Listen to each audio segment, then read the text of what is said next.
Our first reading will be from Galatians, the 3rd chapter, though that will not be our primary text tonight, but you can be turning there to Galatians 3.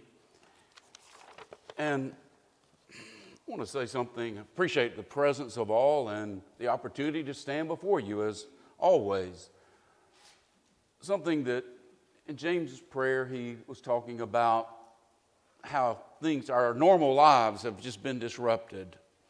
And it made me think about something. If we were to take a written survey, and we had a number of questions that had to do with all that's going on right now with the pandemic and various things, I think there would be probably a great diversity of opinion. There would be those here in this audience who think we've got too much open, we need to shut more things down. We probably have some that think we ought to open everything up. There'd be some in-betweens. There'd be all manner of things. But I want to just encourage us all to realize that in all of this, as it takes its toll on the nation, I keep hearing things about the toll it's taking on people's mental health, and it becomes wearisome.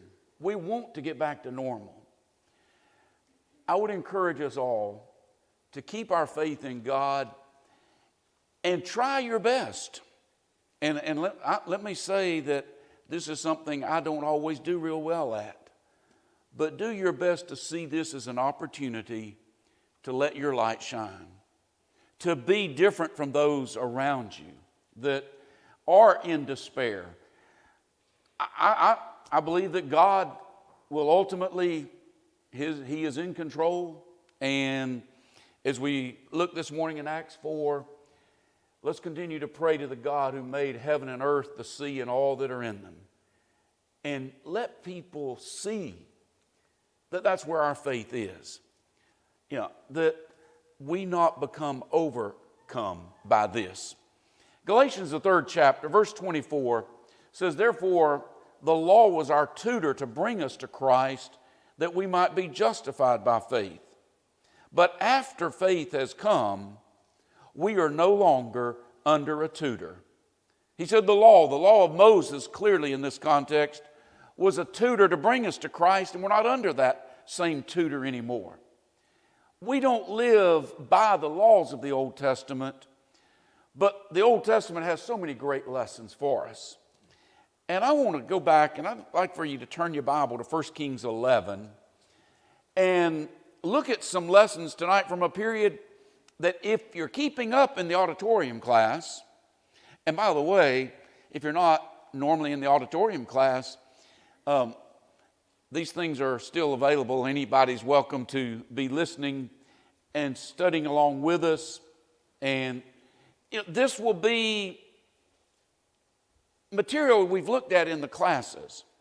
But I hope not to make it too repetitious. I'm not going to, I'll have said some of these things in the class, but I want to expand on some things, do a little more preaching from it than what we've done in class. But let's get our picture. 1 Kings 11, Solomon turns away from the Lord. And I'm going to summarize a lot of history, but I do want us to read these first 5 verses. "But King Solomon loved many foreign women, as well as the daughter of Pharaoh, women of the Moabites, Ammonites, Edomites, Sidonians, and Hittites, from the nations of whom the Lord had said to the children of Israel, 'You shall not intermarry with them, nor they with you. Surely they will turn away your hearts after their gods.' Solomon clung to these in love, and he had 700 wives, princesses, and 300 concubines, and his wives turned away his heart. For it was so when Solomon was old that his wives turned his heart after other gods, and his heart was not loyal to the Lord his God, as was the heart of his father David. For Solomon went after Ashtoreth, the goddess of the Sidonians, and after Milcom, the abomination of the Ammonites. And it goes on to describe more about his evil. But that's enough to get the picture. Think about, here is Israel. They came into the land of Canaan and they conquered under Joshua. But when he dies, he says, now, there are still Canaanites here. And you've got to finish this job. Don't marry your sons. Don't let them marry their daughters. Don't let your daughters marry their sons. Eliminate all of the idolatry. They don't do it. The period of the judges was a dark time in Israel's history. And then they got them a king. And when Saul first became king, things looked pretty good. But by the time he died and David became king, Israel was suffering at the hands of the Philistines. There were encroachments from elsewhere. Under David, the mighty warrior king, Israel retook territory. And they began to grow again. And under Solomon, Israel enjoyed its greatest period of peace and prosperity. They had nations all around them subject to them, paying tribute to them. The great temple was built. Other great things were accomplished. But what does it say here? Solomon went after these women. His heart was turned away from God. And we go on in the chapter, the Lord said to Solomon, I'm taking the kingdom away. He told him, he said, because of your father David, I will allow you to live out your life, but the kingdom will be taken. Then he used the prophet Ahijah to go to a man named Jeroboam, and in a very dramatic fashion, Ahijah rips his robe, his own robe, into 12 pieces and gives Jeroboam 10. And he says, you're going to become the king over these 10 tribes. I'm going to just leave a portion for the house of David. And so after Solomon dies, his son Rehoboam becomes the king. And we'll talk more about what Rehoboam did later. But under Rehoboam, the kingdom divides. And you've now got 2 kingdoms.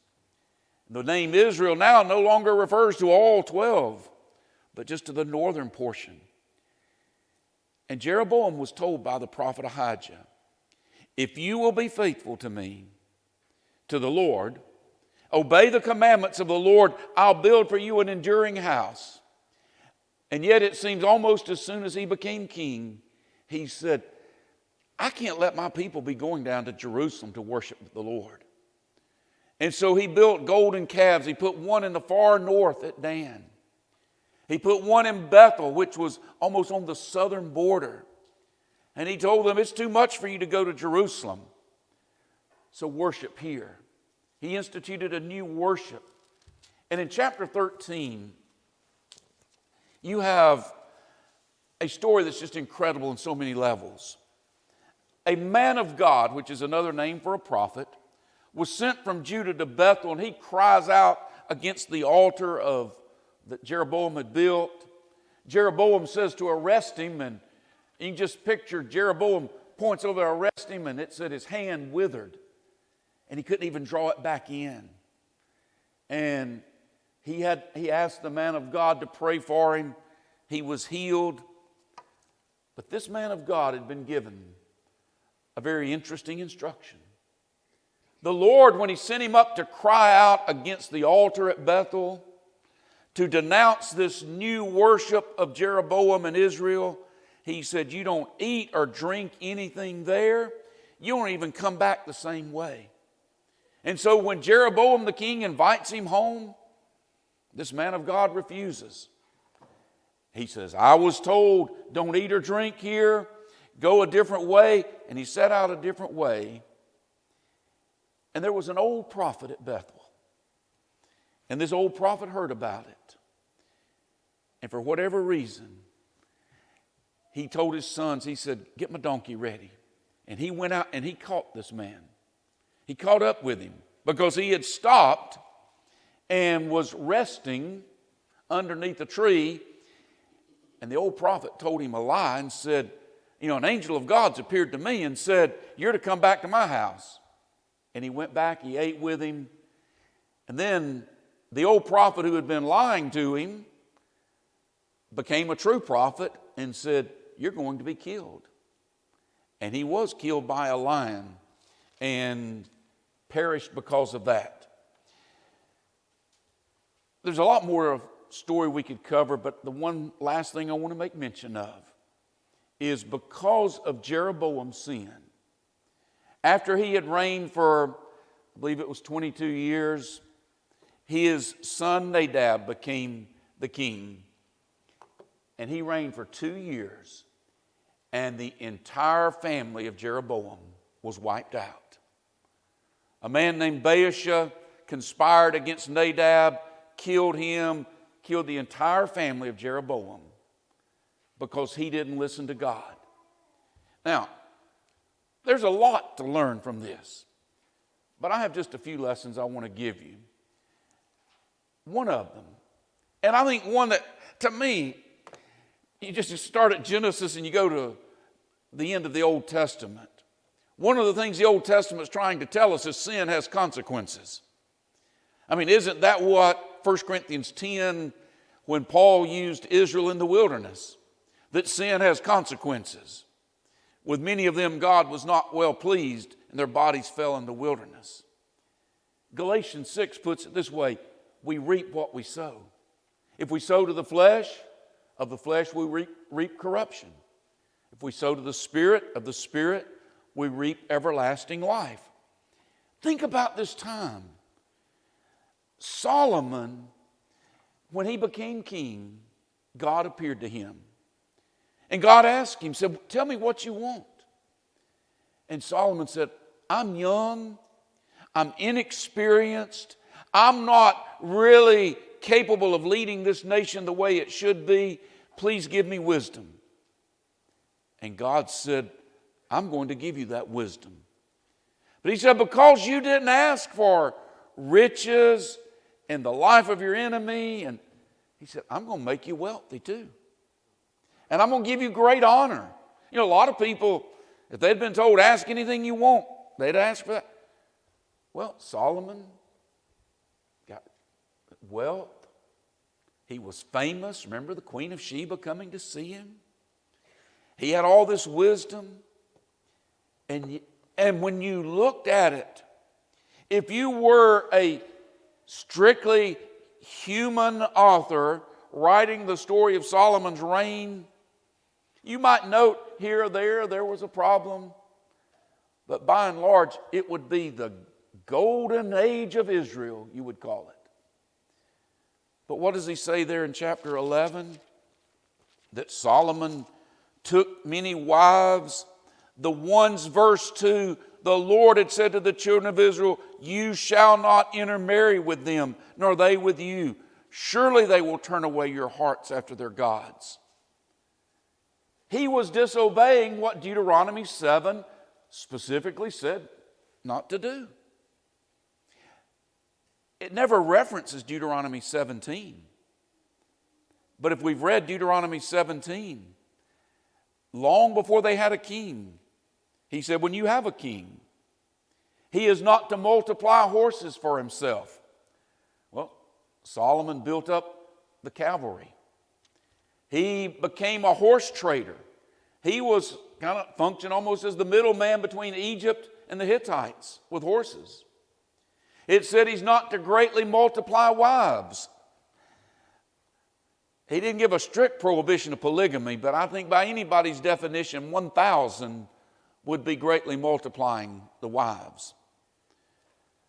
It warned in Deuteronomy 17 about greatly multiplying silver and gold. And somebody would say, but God made him wealthy. God promised him wealth. He did. But God didn't tell Solomon he had to accumulate it to the point that he did.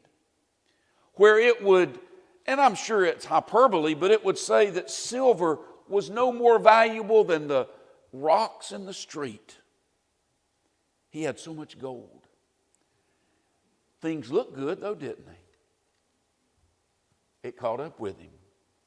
Jeroboam is told, you obey the Lord and your house will become an enduring kingdom.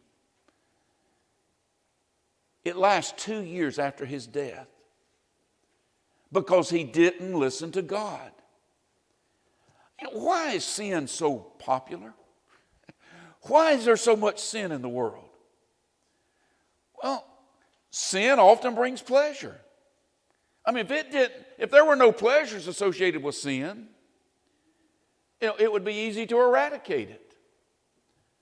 Repentance is difficult for people because the sins bring pleasure. But what we have to remember, when we're looking at a Solomon, and what a great illustration.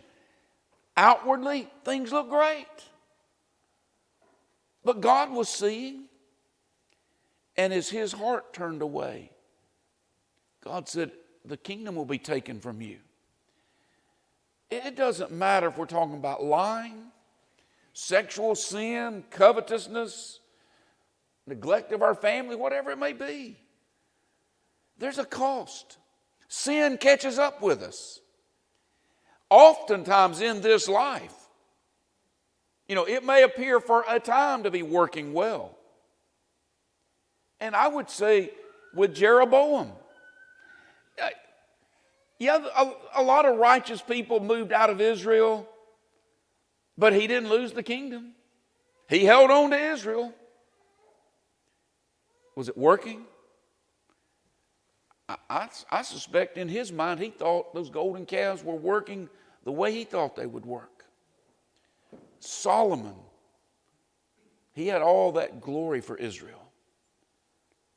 But sin is there are consequences of sin. We reap what we sow. A second great lesson, and this is in the 12th chapter, has to do with leadership.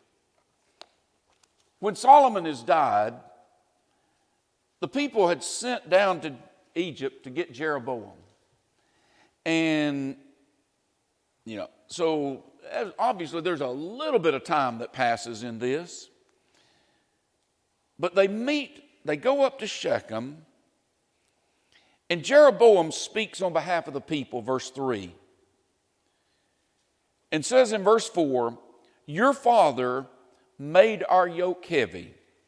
Now therefore lighten the burdensome service of your father and his heavy yoke which he put on us, and we will serve you. They said, it got to be a heavy burden from your father. Solomon was a builder. He didn't just build the temple. He built a great palace. He built these cities, and he built this, and he built that. And they said, it became too much of a burden. You need to lighten up. Well, Rehoboam, as you know, he said, come back in 3 days. Let me think about this. And he went and he talked to some people. Interestingly, the first ones he talked to were men that had been in association with his father. And they said, they've got a point.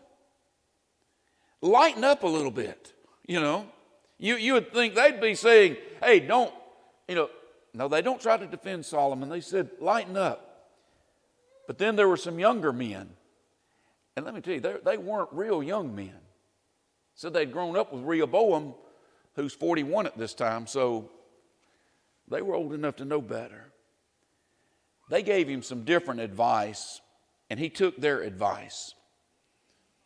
When they came back, verse 13, the king answered the people roughly and rejected the advice which the elders had given him.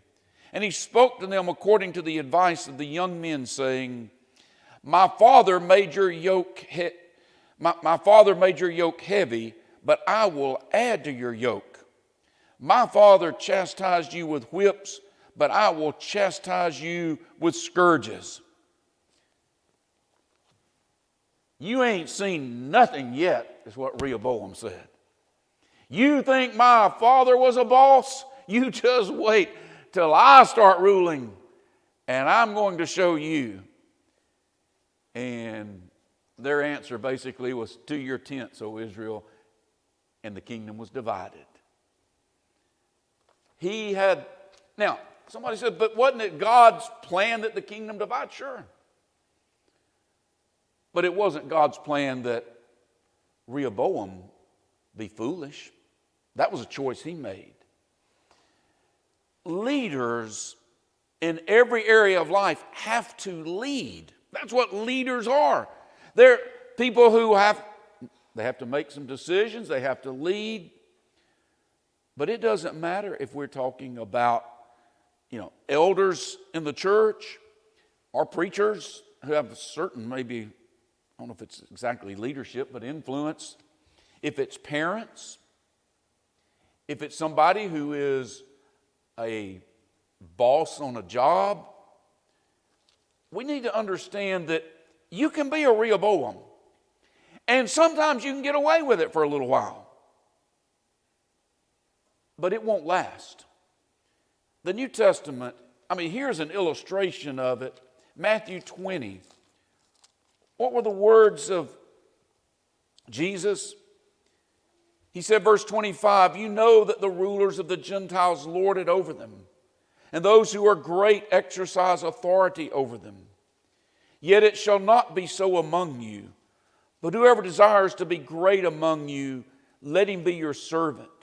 And whoever desires to be first among you, let him be your slave, just as the Son of Man did not come to be served, but to serve and to give his life a ransom for many.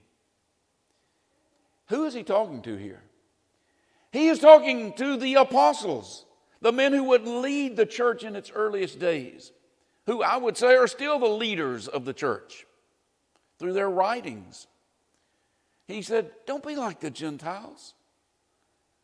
They like to be big guys. They like to be called, and it puts it in Mark, benefactors. They like to boss you around, and yet they want everybody to say, oh, there's our benefactor. He's so good to us. He said, don't be like that. Be like me. Be a servant. Think about what he says to fathers in Ephesians 6:4. Do not provoke your children to wrath. Verse 9, masters, giving up threatening. Not being the bully.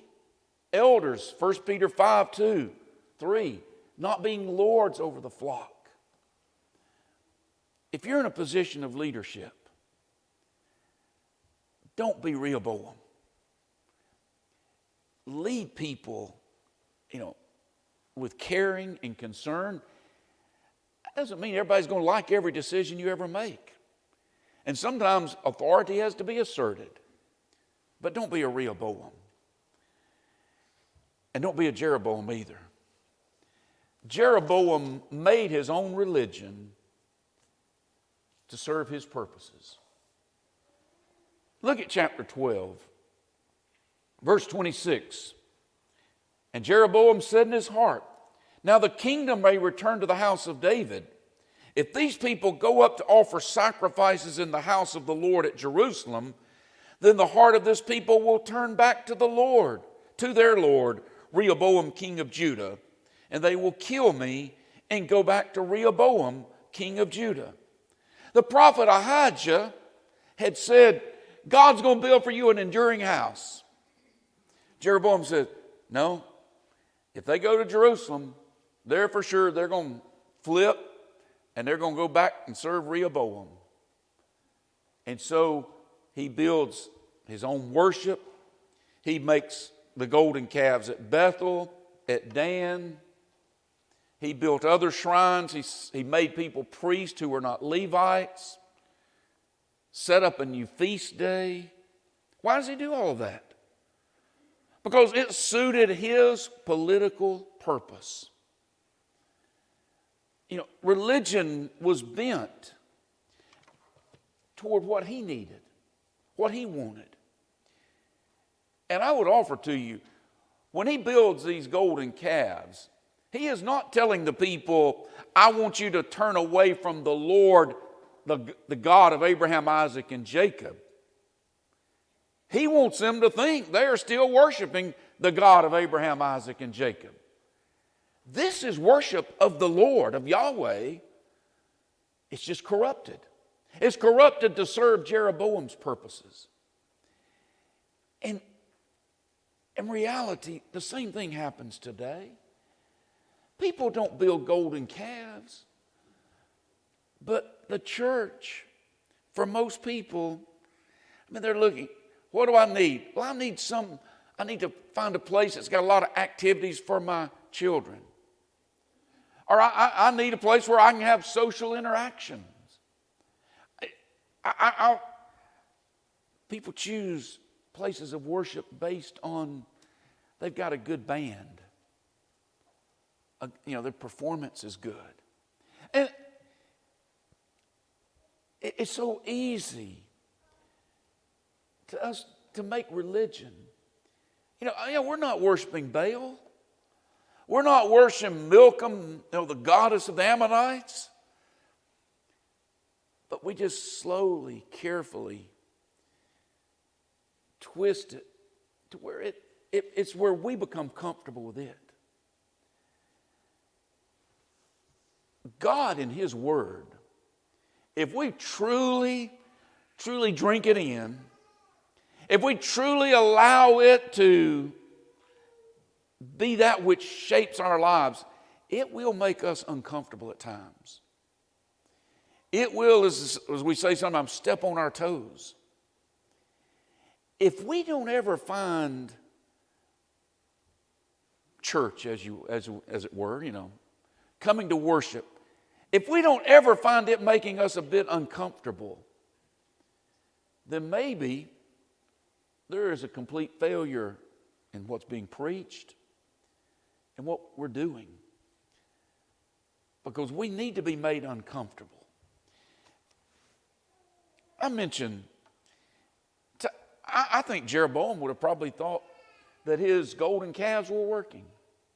Oh yeah, you read over in the accounts of 2 Chronicles, it talks about some of the righteous people leaving Israel to go down into Judah, and priests moving out of Israel into Judah. But he held on to his kingdom.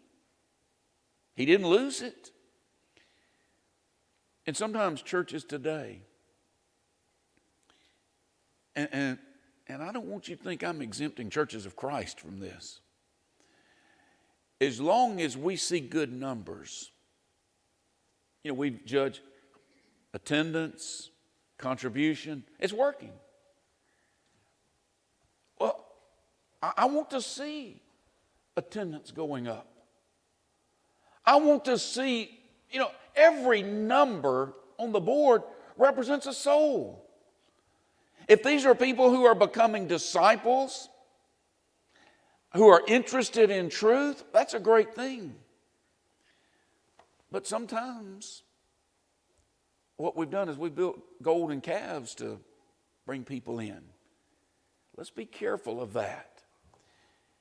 And along that line, I want you to look at chapter 13 with me. This is a puzzling chapter in a lot of ways. For one, what was that old prophet thinking? What was his motive? Why was he so insistent on getting the other prophet to come back? You often hear it said the old prophet and the young prophet. I suspect the one was younger because it just continually calls that one the old prophet. If they were the same age, it's hard for me to imagine that one would be called old and the other not. But he is never called the young prophet, so I want to avoid that phrase. I read this story, and I am always tempted to feel sorry for this prophet that went to Bethel and boldly spoke, "The king is there." And he boldly denounced Jeroboam's new religion. It's a perverted religion of the Lord. He refused the king's invitation to come home. What an honor it would be to dine with the king. And the man lied to him. Let's read just a few verses here. Verse 14. After he found him sitting under an oak, he said to him, "Are you the man of God who came from Judah?" And he said, "I am." Then he said to him, "Come home with me and eat bread." And he said, "I cannot return with you nor go in with you. Neither can I eat bread nor drink water with you in this place. For I have been told by the word of the Lord, you shall not eat bread nor drink water there, nor return by going the way you came. Did he know what God had said? Absolutely. But keep going. He said to him, this is the old prophet, I too am a prophet as you are. And an angel spoke to me by the word of the Lord, saying, bring him back with you to your house, that he may eat bread and drink water. He was lying to him. So he went back with him and ate bread in his house and drank water. And as the story goes on, then God used this old prophet to become a true prophet for the moment and said, you disobeyed, you're going to leave here and you're going to be killed by a lion. And he was. And almost every time I come to this story, I start out, I go, that just seems harsh. I feel sorry for that prophet because he was lied to. Then I realize, first of all, God makes no mistakes in his judgments.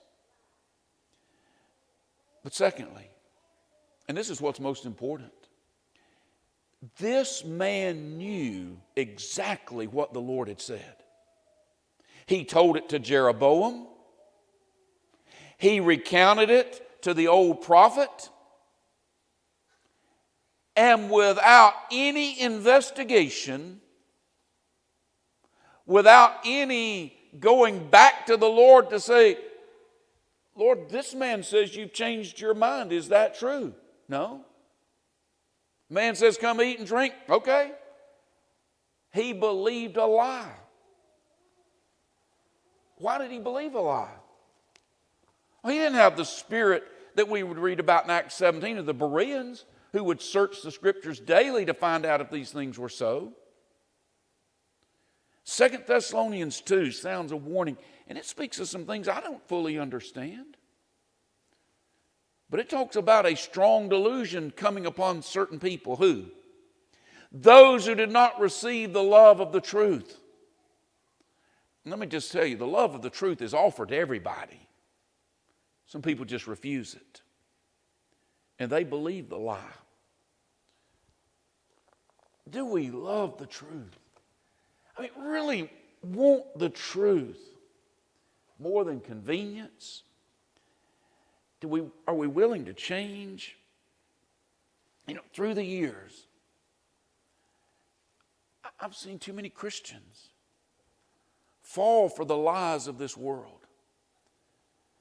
Lies involving moral issues or marriage issues. Lies involving doctrinal issues. And it wasn't hard to see why they fell for it. Because it had a convenient appeal to it. I've got to love truth. Sometimes, and I think about this, there's so much political talk going on right now. What shapes my view of politics? Is it my upbringing?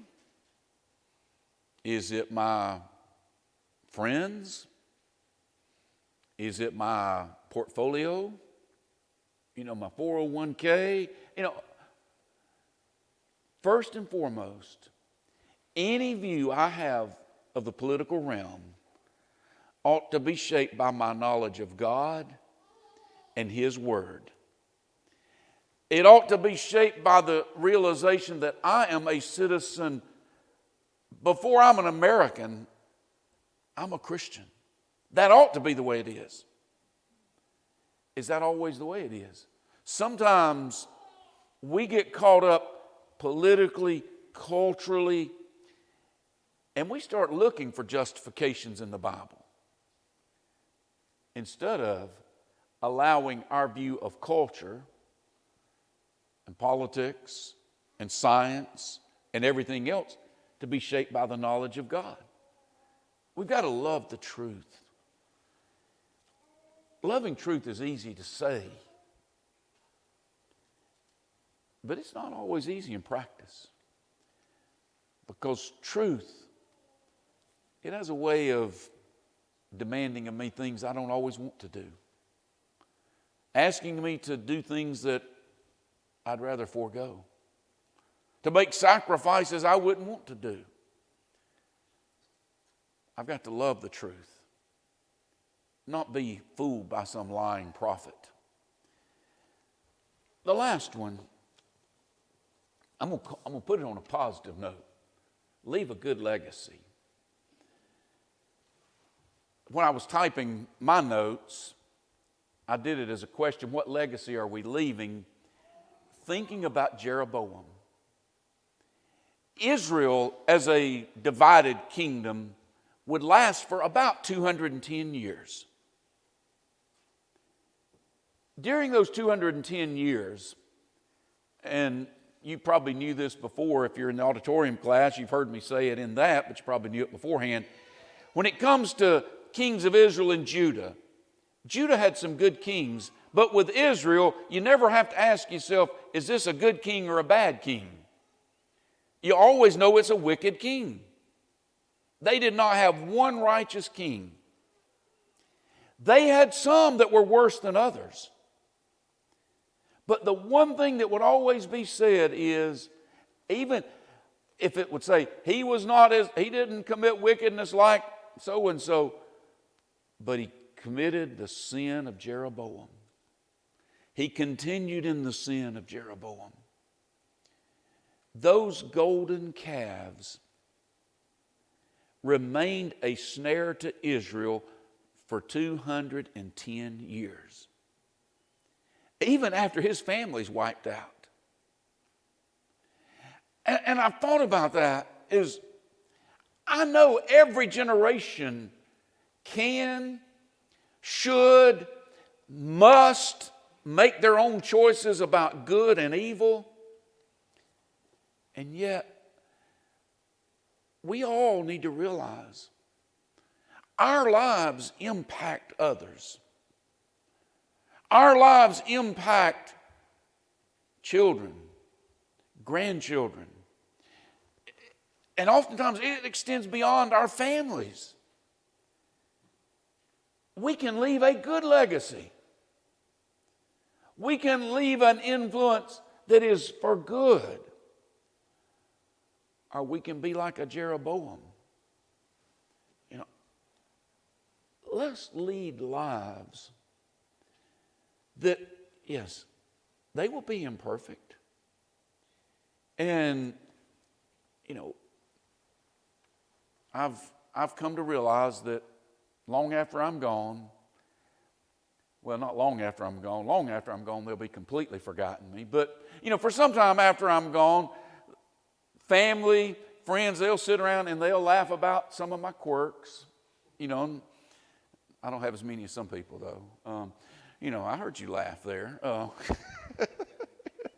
No, they're going to laugh about that. And we all have those. You know, have you ever noticed that's the nature of family reunions? You know, you get together and you talk about how Aunt Sally used to do such and such, and everybody laughs, and, you know. But you have a family reunion. If there are godly people in the family, at some point, the discussion will turn to them and the impact they've had, the example. Somebody will say, remember how, and they'll talk about how their mother or grandmother or somebody, how dedicated they were to Bible reading, how hospitable they were, how courageous they were in standing for truth. We can leave golden calves behind, or we can leave that kind of example. You know, that's what we need to do. Let's make sure we leave a good legacy. When you look at the time of divided Israel, when they divide, There are a few bright spots, but not many. Mostly it's a time to be warned by their failures. Let's not commit those same sins, but let's be thankful for the one that can bring forgiveness.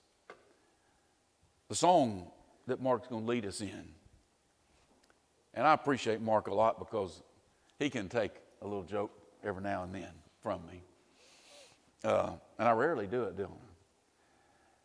Now, he's chosen a great song because the reality is every soul needs a Savior. And there is only one Savior, and that's Jesus. If you've not come to Him, I beg you to do that tonight. If we can help, you come as we stand and sing together. Thank you for watching this video.